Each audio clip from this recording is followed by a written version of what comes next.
আসসালামু আলাইকুম প্রিয় দর্শক, প্রতিদিনের মতো আজকেও আপনাদেরকে বিশ্বের বিভিন্ন দেশের টাকা রেট সম্পর্কে জানিয়ে দেবো। দর্শক, প্রতিনিয়তই কিন্তু বিশ্বের বিভিন্ন দেশের টাকা রেট পরিবর্তন হচ্ছে। আজকে কিন্তু বিশ্বের প্রত্যেকটি দেশের টাকার রেট বাড়তি রয়েছে, দু একটা দেশ ছাড়া। দর্শক, আজকে আপনারা জানতে পারবেন সৌদি আরব, মালয়েশিয়া, ওমান, দুবাই, কুয়েত, কাতার, বাহরাইন, মার্কিন ডলার সহ বিশ্বের বিভিন্ন দেশের ডলারের রেট আপনাদেরকে জানিয়ে দেবো।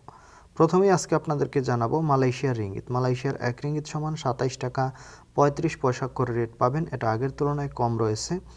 সৌদি রিয়াল, সৌদি আরবের এক রিয়াল সমান 32 টাকা 45 পয়সা করে রেট দিচ্ছে, এটাও কিন্তু আগের তুলনায় কম রয়েছে। ইউনাইটেড আরব আমিরাত, দুবাইয়ের এক দিরহাম সমান 33 টাকা 37 পয়সা করে রেট পাবেন, এটা গতকালকের মতোই রয়েছে। ওমানি রিয়াল, ওমানের এক রিয়াল সমান 316 টাকা 50 পয়সা করে রেট পাবেন। বাহরাইনি দিনার, বাহরাইনের এক দিনার সমান 323 টাকা 84 পয়সা করে রেট পাবেন। কাতারি রিয়াল, কাতারের এক রিয়াল সমান 33 টাকা 63 পয়সা করে রেট দিচ্ছে।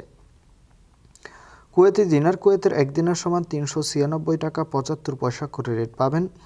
সুইজারল্যান্ডের এক ফ্রেঞ্চ সমান 131 টাকা 97 পয়সা করে রেট পাবেন। দক্ষিণ আফ্রিকার এক রান সমান 6 টাকা 57 পয়সা করে রেট পাবেন। মার্কিন ডলার, মার্কিন এক ডলার সমান 122 টাকা 54 পয়সা করে রেট দিচ্ছে। ইউরোপের ইউরো, ইউরোপের এক ইউরো সমান 128 টাকা 36 পয়সা করে রেট পাবেন, এটা আগের তুলনায় বাড়তি রয়েছে। ইতালিয়ান ইউরো, ইতালির এক ইউরো সমান 128 টাকা 36 পয়সা করে রেট পাবেন, এটাও আগের তুলনায় বাড়তি রয়েছে। ব্রিটিশ পাউন্ড, ব্রিটেনের এক পাউন্ড সমান 151 টাকা 41 পয়সা করে রেট পাবেন। সিঙ্গাপুরি ডলার, সিঙ্গাপুরের এক ডলার সমান 89 টাকা 97 পয়সা করে রেট দিচ্ছে। অস্ট্রেলিয়ান ডলার, অস্ট্রেলিয়ার এক ডলার সমান 78 টাকা 41 পয়সা করে রেট পাবেন। এবং কানাডার ডলার, কানাডার এক ডলার সমান 88 টাকা 41 পয়সা করে রেট পাবেন। দর্শক, এই ছিল আজকে বিশ্বের কয়েকটি দেশের টাকা রেট সম্পর্কে। কথা হবে পরবর্তী কোনো ভিডিওতে। ধন্যবাদ সবাইকে। আসসালামু আলাইকুম।